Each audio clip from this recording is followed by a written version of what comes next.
Yes, today we just read the part one, only the little more than half actually. So the next week is going to be probably a little shorter, probably about 7 or 8 minutes shorter than today. But what we can also do that is today, if anyone actually wants to have any question, you can actually give, send that to me, and I can incorporate that for the next week. Anyway, so being said, now let us get into the action now. Okay, so there was the description. I think that was a time there was a lot of echoing going on. So we read Naikiya Chudamani wanted to kill his rival Brajanatha Nyaya Panjanana. So because what happens is, especially West Bengal, those time, they were all very, very predominant to do the Nyaya Sastra and also do a lot of black magic. So if you see, Bengal is still, even now, there is actually black magic. Is a lot of, even human sacrifice used to be there. It's really very bad. So now Kerala also, that is actually near to our place. There are a lot of black magic they really do. They, basically making use of these evil spirits. They will actually put so much of, kind of a voodoo kind of thing. So it's really, a lot of problem there. It's okay.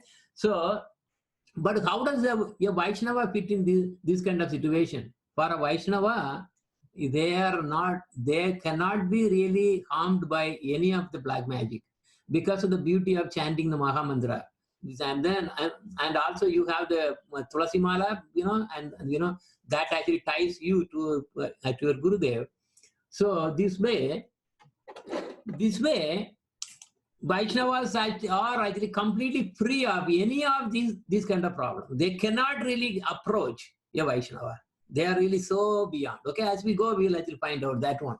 So, in fact, in Srimad Bhagavatam, we see the Jada Bharat story where some people really caught the Bharat Maharaj, and they really wanted to really give him as a sacrifice, human sacrifice to Kali. But the Kali got so furious, and in that process, she actually killed everyone. Okay, so this is why how it comes into picture, and because Jada Bharat was actually a Vaishnava. All right, now coming to a topic that actually introduced here. What is your topmost goal in your life? Okay, so this is actually common questions to everyone. But most of the people in the world in this world are crazy for power and wealth, right? Fame and power and wealth are money. So for Nyaya Chudamani, it was fame and power. So anyone who really come into his way to really stop this, that was the case, because in the rival that happened because he wanted to be really famous in the Nyaya Sastra and all those things. He wanted to be the topmost of everything. But whereas if you really when we read, the other person actually he was really so powerful.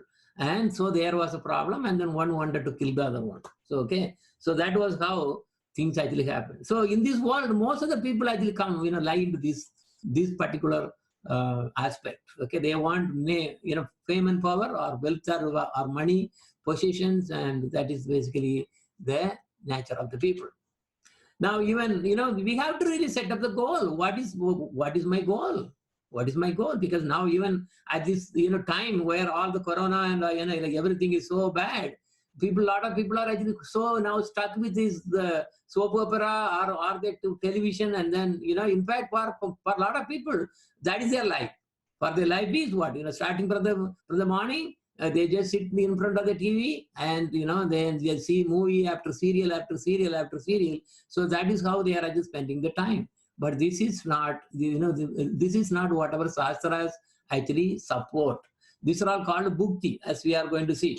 So now anything that you want to achieve, okay, here, material desires, material comforts. So even if you really want to achieve that, So what you do, you actually have a goal. That goal is to enjoy this world, and also to enjoy that, you have to have a way to achieve that one. So that is a sadhana. So there are two things that comes into picture. Satya, that is the goal. What exactly your goal of your life is Satya.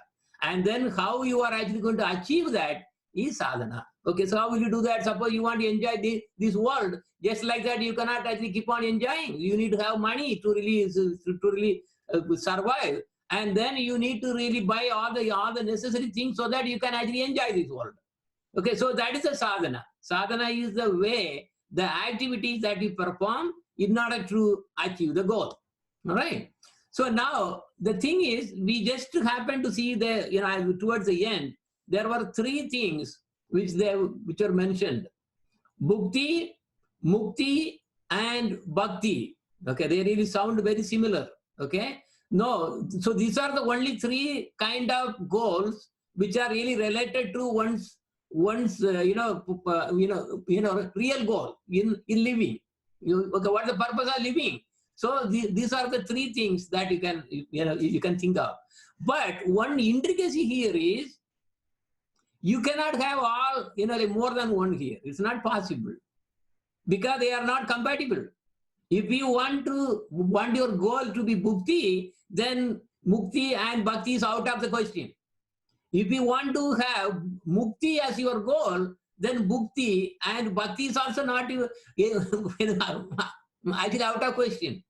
Only, and if you want to have bhakti, you are already going to really knock out bhukti and mukti. Okay, so these are the way. It's like the tiger lamb, and then in that kind of story. But here there is no solution at all. There actually there is a solution, but here there is no solution at all. What is bhukti? Desiring to enjoy this world and heavens. Most of the religions, they target you to take you to the heaven and they enjoy there.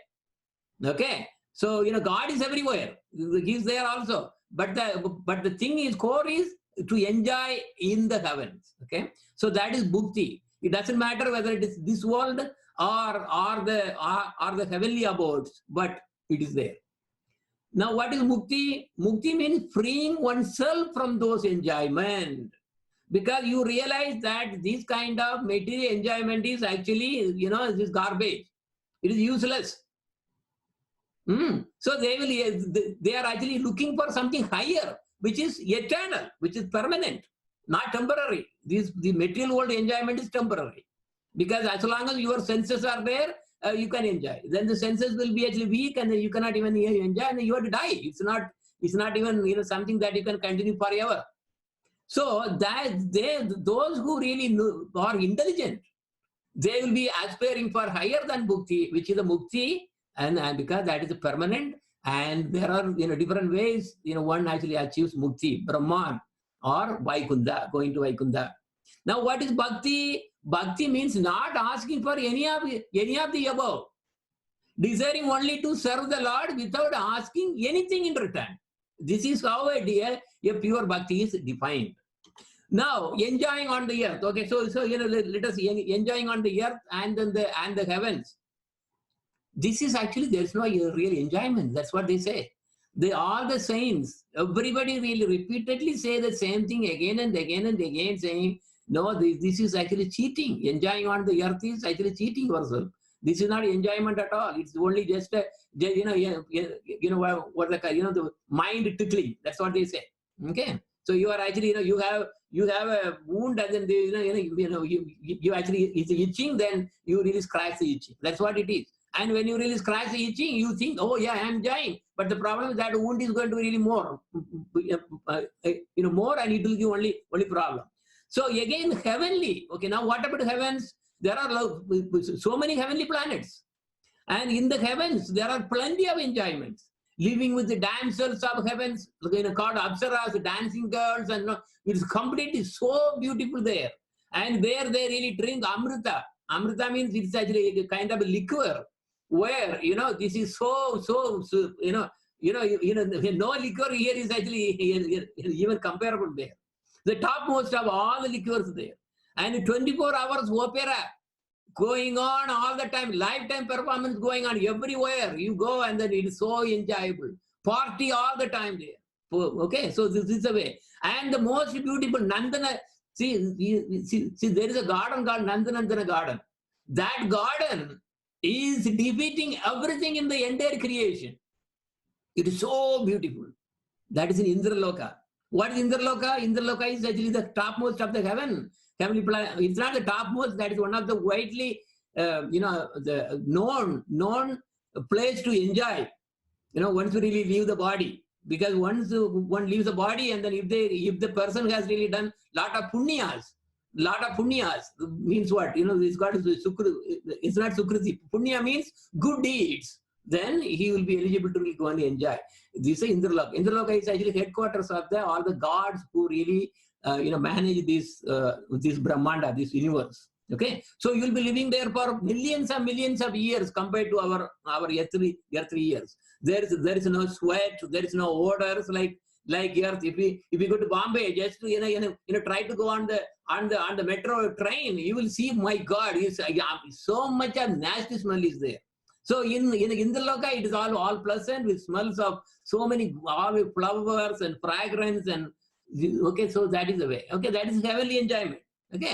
Okay, now this bhukti called the heavenly enjoyment. How can one attain the heaven? And what is the nature? Is it permanent? No. So what the scripture is saying is, Yamimam pushpitam vacham pravadandi avipashita vedavada rata partha nanyat astiti vadinaha kamatmana swargapara janma karma phala pradam kriya vishesha bahulam bhoga ishwaraya gatim prati. Those with limited understanding, this is like almost like fools. What do they think? Get attracted to the flowery words of Vedas. Hey, I am going to read Vedas, Veda class. I am going to go this one. I am a scholar in Veda. They are not actually intelligent people at all. So they get attracted to the flowery words of the Veda, because when they really chant the Vedas, it is so rhyming. You won't believe how so nice. You can actually make so many things. In fact, wonder. These Vedas advocate ostentatious rituals for elevation to the celestial abodes. Indra puja, Chandra puja, Varuna puja, this puja, that puja. So many pujas are there. Kali puja, Durga puja, so many, Ganesh puja. Everything is there. And so why, when you do it, you will be elevated to the celestial abodes and presume no higher principles is described to them. There is nothing more than these kind of worship is there in the basic Vedas. They glorify only those portions of the Vedas that pleasure their senses and perform promptuous ritualistic ceremonies for attaining high birth, opulence, sensual enjoyment, and elevation to the heavenly planets. Because Vedas actually have, if you see that 75% of the thing is actually called karma kanda, which is basically rituals to please various gods so that you can attain heavens. Yeah, many religions are also do the same thing. Okay, so I'm not talking Vedas only, because their purpose is to enjoy. Okay, so they are not intelligent people. That's what it is saying. This one is saying. But on the other hand, Vedas also have about maybe the last part of the thing. There are Upanishads. They really talk about something about bhakti, little bit, not much, jnana and bhakti. Okay, that is knowledge and bhakti. So that is not what it is described here. These are the things talking about karma kanda of the Vedas. Now, if you see, okay, let us have a look at the heavenly planets, heavens, and with the earth, and then the heavenly planets. If you see, we are in the earth. It is called Burloka or Bhuloka. Burloka is the place where we are right now. That's the plane. Then the next one above us is actually Bhuvarloka. That is where the spirits, when all the dead ancestors and all those, they're all going to be there. Dead ancestors and ghosts and spirits, they're all going to be living there. Okay. Then the above that is Swargaloka that we are talking about. That's also called Indraloka. Heaven with 330 million demigods and it's a headquarter for this Brahmanda. All the gods who are managing this particular universe, our universe where we are situated, for them it is actually the headquarters. That's all it is. And as long as they are gods, they will be enjoying there. And then once they lose the job, because it's not permanent job. So then after that, then they'll be born again as us, similar to us again. Okay, so the thing is, jivas like us can become a demigod and then go to the Swargaloka. Or also, if a jiva does a lot of punyas, they will be also given an opportunity to really stay there. Then again, higher is the Maharaloka, Janaloka, Tapaloka, Brahmaloka, and so on. Brahmaloka is where Lord Brahma is staying, which is the highest abode in the material universe. They are still material world only, but it's very subtle. We cannot even see. Okay, so the grossest is as we go down, because earth is not the grossest. If we really go down again, Atala, Vitala, Sutala, Talatala, Mahatala, Rasatala, and Patala, if we really go down in the picture, there are gross, more gross. But if you really go higher, this is subtle, more subtle. Okay, so the enjoyment is really more as you go up, and then as you go down, it's all hellish planets. Okay, that is why even the hell is actually there in the Patala. Okay, now if one wants to heaven, what exactly the Veda says? In fact, I was talking about Veda is actually preparing you to really go to heaven. It says, Swarga Kamo Ashvamedayam Yajeta. If you want to go to Swarga, if you are Kamo, if you are interested, if you have decided to go to Swarga, heavens, Ashvamedam Yajeta. This is from Yajurveda. Ashvamedha Yaga. So that means you really do hard sacrifice. This is why Veda, if you see that, they are really promoting killing animals. Right? That's what the thing. That is why Buddha, the Lord says, same Lord came and then threw everything out again, saying, no, throw the Vedas out. So this is what the heaven, if you want to really go to heaven, that is it. This is what you have to do. That is exactly what, like Bali Maharaj and so many demons also, they wanted to catch the heaven by doing Aswamedha Yaga. The yajna is basically hard sacrifice. This is how one can actually get into heaven. So what does the Vaishnava say? Big no. And also the same bhukti, we are talking about enjoyments, right? This world are in the higher material worlds, right? All the way up to Brahmaloka. Bhukti, that's what bhukti is called. Bhukti means enjoying in the material world by our own senses. What are the other ways that you can go to heaven? Not everybody can actually do the hard sacrifice. These people who really are all hooked into bhukti, they have some intelligence is wrong. We really saw the thing in the sloka. Their intelligence is corrupted. So what they do? They do a lot of agnishtoma, special yajna they really do. So many temples you can actually see that. They actually do a lot of yajnas for Ganesh or these are so many Sai Baba, these and everything. They really do so many agnishtoma, so that they really want to go to the heavenly planets. And also that is how they worship the demigods. So the demigod worship is completely opposite to our Vaishnava philosophy, because this is attached to the bhukti, and Vaishnava philosophy is completely opposite to bhukti, completely. And also, what are the other ways to really go to heaven? Digging wells, public, social work. People are really nowadays really so fascinated about doing social work because they get recognized. They are appreciated, and you are the God. You are, wow, you are giving everything, doing this one. But actually, this is actually big bullshit. That's what it is, because it is coming under the bhukti to go to heaven only. Okay? So social work is completely discouraged under Vaishnavism. Help is necessary to what? To save the seva. Save the jiva.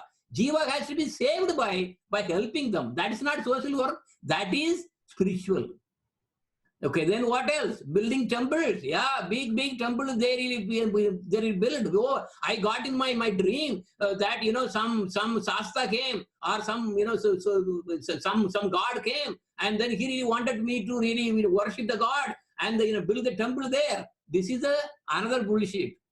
These building temples will take only to the demigod worship, and then you will end up in heaven only. This is completely against Vaishnava philosophy. And also pujas, special pujas done on full moon, no moon. That is another thing. You remember in the beginning, that's what we really read, that on a no moon day, that that particular person was actually doing puja to truly kill his rival, his enemy. Okay, all right. So these kind of things should be completely, you should be away from, because if you are actually with these kind of approaches, these kind of desires, you will be automatically cut out from the Vaishnava philosophy, Vaishnava parampara, by some who are or other. You cannot really have attachment. Okay, this is all against all the things whatever we are talking about in terms of Vaishnava philosophy. Now, but bhukti, is it permanent? It is not permanent. Te tam bhuktva swargalokam vishalam Shine punye martyalokam vishandi Yevam trayi dharmam manuprapanna Gata gatam kama kama labande. Lord Krishna is clearly saying that in Bhagavad Gita. He explains that all the celestial delight, celestial pleasure of the heavenly abodes are temporary. These are not permanent. After people who have been promoted there have fully enjoyed heavenly pleasures and exhausted their merits, they are sent back to the earthly plane. Thus, attaining promotion to the heavenly abodes does not fulfill the eternal ghost of the soul. We have all been there many times in endless past lifetimes. Everyone. We were there in heaven. That is why this hangering of that enjoyment is coming. So, and yet, the hunger of the soul for infinite bliss has not yet been satiated. All the Vedic scriptures support this belief. Tavat pramodate swarge yavat punyam sambhapyate. Hina punya padat yarvaga nichan kala chalitaha. This is from Bhagavatam. Residents of heaven enjoy the celestial delights until their merits have been exhausted. Then they are reluctantly forced to fall back to the lower abodes by the passage of time. So, you got to pack your luggage. Once you are going to enjoy Hawaii, you are taking some money with you. But the thing is, staying in Hawaii is not free. It's not permanent either, because you went for a vacation. And then once, your money, everything is all gone. What happens? You have to get back again. So this is what? The reality. Swargau swalpa anda dukkadayi. This is from Ramayana. The attainment of heaven is temporary and it's miseries in fact. So you have to pack up your luggage and then leave the place, leave the heaven. One day, when your punya has really gone out. Remember always, heaven is not permanent. Is heaven without any miseries? This is another thing. This is from Uddhava Gita. Srutam cha drishtava dushtam spardhasu yatyaya viyavaihi Bhagvandaraya kamatvat krishi vachapi nishpalam. The material happiness that is available in the heavenly planets is discussed in the Vedas. But it is simply a royal version of the happiness found on the earth. Life here and life in heaven are both polluted by envy, deterioration, and death. Remember, people have to also, heavenly is not something that you are going to live there forever. No. Just as a farmer has to, there also is a problem. There will be enmity. You have to fight with others to enjoy more. Your enjoyment will be in trouble. Others will actually try to take the thing off. Just as a farmer has to contend with many problems while growing crops, such as drought or the attack of the insects. Similarly, the attempt to become happy, whether on earth or in the heaven, is fraught with so many difficulties. Bhukti, that is why you read it. Simply a bondage. Why it is a bondage? Because you have to do karma, good karma. Yeah, you saw that, right? Taking wealth, social work and everything, all the nonsense. And to really get to the, make you to go to heaven. And again that punya goes out, you will be forced again down, and you have to again do the karma. If you do bad karma, you will go to hell. We are talking today about heaven because enjoyment. But if you do bad things, you will be forced to go to hell. So why it is bondage? Again and again you are really forced to live in this kind of earthly planetary systems and do the karma to go there again and then again come down. Go there, okay, Hawaii once, again come back again. Hawaii another one. You have to really suffer to really earn the money. Go to Hawaii and then come back again and back and forth and back and forth. This is what you are doing. So it is a bondage. Now, how the sense enjoyment is actually coming from our body? It is coming from our gross body, which is made of fire, air, ether, earth, water, all Panjabhuta, five elements. Then that is gross body. So we are enjoying with our body enjoyment. Then also we are also enjoying in the heaven is subtle body. In heaven you are not going to take this body. They will give a different body, but subtle body is more prominent. What is the subtle body is? What is this? Because we have three things in our body. Soul, which is the deepest, and then the next covering is a subtle body, and the next covering on the top, which we see, is the gross body. So in heaven and heavenly planets, you don't really go with this kind of gross body. You will be more enjoying with your mind, intelligence, and ego. Okay? But is it enjoyment at all? That is what we are calling about bhukti. Bhukti is what we are calling as enjoyment. So for the soul, which one you want? Definitely bhukti is not the soul's. You can never satisfy soul by your sense enjoyment, bodily enjoyment. Either you have to go with the mukti, that means liberation, or bhakti. These are the only two things that you can do. But what kind of mukti that you really have? There are 5 kinds of mukti, liberation. So arupya mukti, okay, I'm talking about Vaikuntha specifically. So to those who really want to go to Vaikuntha or merge in the Brahma Jyoti, Brahman, that is the Hindus. Swarupa mukti, same form as the Lord. One can get the same form as Lord Narayana. Sagavatya mukti, resident in the same abode of the Lord. Vaikuntha, you will be living in Vaikuntha so nicely there. This is all mukti. We haven't covered that yet. Okay, we will be covering next Saturday. Sarshti, same opulence as the Lord. Samipya, intimacy or close proximity with the Lord by serving Him. Sayujya is merging with the Lord. That means this is what the Hindus really call us as Brahman. Okay, joining in the Brahman. Okay, that is completely against Krishna devotees. In fact, none of these really is opted for Krishna Bhakta. Krishna Bhakta says no, they will just they just kick all the 5 things out of the question. Though they don't want to go to Vaikuntha for sure. They don't want to merge in Brahma for double sure. Okay, so this is the Krishna Bhakta. Krishna Bhakta is very high. That is why Krishna is actually given so much of power to his bhaktas.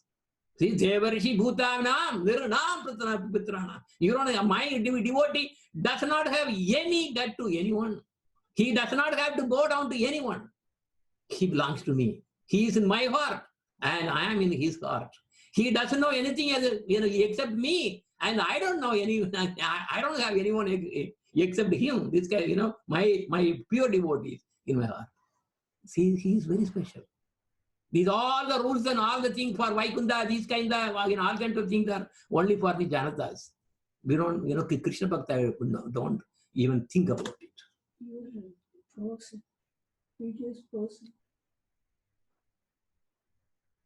Okay, now it must be coming. Okay, is the video coming all right now? Yes, now it's good. Okay. All right. So now, Krishna Bhakti is the most powerful and glorious. There is nothing to compare about Krishna Bhakti. Krishna says that he himself is controlled by Bhakti. Quality is, he has 64 qualities. Out of that, the quality number 40 is, I am controlled by my devotee. My devotee, whatever he says, that's what I will do. He can control me. That is why Radharani is able to control Krishna. Krishna says that he himself is controlled by Bhakti so many places. Durlabham manusham janma pratayate trida sharaipi. This is from Narada Purana. The human form is exceedingly rare. It is very difficult to get. Even the celestial gods pray to attain it. Do you think in the Indra, Chandra, Bandra, all kinds of things, no, they cannot get it. Even Ganesh cannot get it. But we actually, people are going crazy. Ganesh, Durga, Shiva, they go crazy about the demigods. But they cannot give, no. As only a pure bhakta, a pure devotee of Krishna can give this bhakti. So getting human birth is very rare. And then getting Krishna bhakti is even rare. So even the celestial gods pray to attain Krishna bhakti. So this is actually instruction from Lord Ram, in fact. Okay. So instruct the residents of Ayodhya. Baren bhaga manusha tanupava sura durlabha sabagrandhai gava. Oh people of Ayodhya, you are all extremely fortunate to have been bestowed by a human birth, which is exceedingly rare and is desired even by the residents of heaven. When the celestial beings long for a human birth to be a bhakta, then why should we humans seek promotion to the celestial abodes? They cannot get it. They are longing to become a bhakta of the Lord by taking human form. But what we do? We go to all kinds of temples. Oh, I want to go to heaven and enjoy. Heaven and enjoy. Karma yoga, karma kanda, this one, Veda, this and everything. This is totally nonsense. So rather we should aim for God realization by engaging in devotion to the Supreme Lord. That is why this devotion is so high. And if you really talk about bhakti, that means who are actually hungering for this kind of heavenly enjoyment here in this world and the next world, they want to enjoy. They are completely cheaters of their own soul. Bhakti is the only one that can satisfy the soul. So all the desire for bhakti and even mukti, I told you, like Krishna Bhaktas never go for mukti. That cannot give bhakti. Bhukti mukti spragayavat pisasi hridi vartate tavat bhakti sukasyatra katham apyudayo bhavet. How is it possible for the ocean of devotional happiness to appear in the heart as long as the beaches of desire for sense enjoyment, for liberation, and remain present in the heart? That means clearly it says that if one is really longing for bhakti or even mukti, going to Vaikunta, the Krishna Bhakti is out of the picture. They are pisas, they are devil, they are evil spirit, which has really possessed you. So bhakti is one evil spirit and mukti is another evil spirit. This is how Vaishnava Tattva, Krishna Bhakta Tattva is really talking about. But how will I get bhakti? Guru Bhakti and Sadhu Sangha gives Krishna Bhakti. There is another way. You cannot find in Vedas. You cannot get it by doing social work. You cannot get by digging wells. You cannot get by building temples. You cannot really get it by feeding the poor people or something. That is punya for you go to heaven. That is it. Period. Here, Vaishnava Bhakta, Vaishnavas, Krishna Bhaktas, how do they really get the Sukruti? How do they get Krishna Bhakti? Guru Bhakti is directly proportional to Krishna Bhakti. There is nothing. If you insult Guru, you are completely insulting Krishna altogether, completely. This is what it is. If you are not following what Guru is saying, there is no Krishna, it's not attainable. And now through that Sadhu Sangha comes, and by the Sadhu Sangha we get perfectly comfortable. That is what the real bhakti is, Krishna bhakti is. Guru and Krishna bhaktas, pure devotee. Thank you, Hare Krishna. And now, next week, we will finish the Nitya Dharma, Sadhana and Satya part 2. It is actually a quick part. So what I would really recommend you to is please, any questions or anything that you really want to discuss, please do that in just a couple of days, because I used to really finish this very very early, so that because I do a lot of translation, a lot of other work going on. So if you have any special question, it could be anything, not necessarily from this particular one, anything relevant. I can actually, because we will be having some time, looks like, but I need your questions long time back. Okay, all right. So thank you and Hare Krishna.